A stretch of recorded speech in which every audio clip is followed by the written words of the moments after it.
Thank you for joining me today for Business Planners Overview.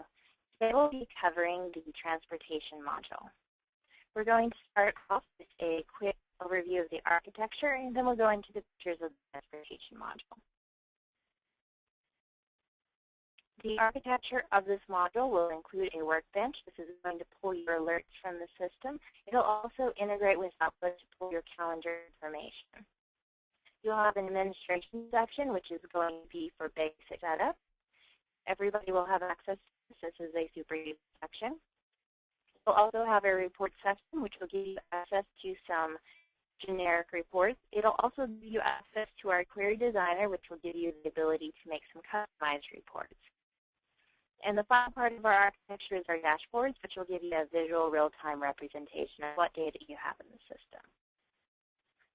So the transportation module is going to give you the ability to define routes for your customers and vendors. You'll be able to directly tender those requests to those third-party logistics companies. You'll be able to define what vehicles you're using, what your modes of transportation are, who your vendors are, who your customers are. You can blacklist those vendors. If they're bad vendors, you can set up your preferred vendors. You can also set up dropship scenarios.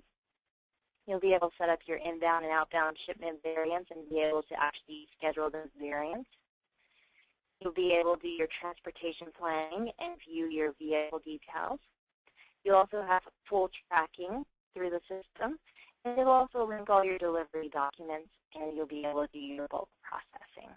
And the same thing for your outbound and inbound. You'll have your route scheduling for both. You'll have your documents for both. You'll have planning and your tracking for both.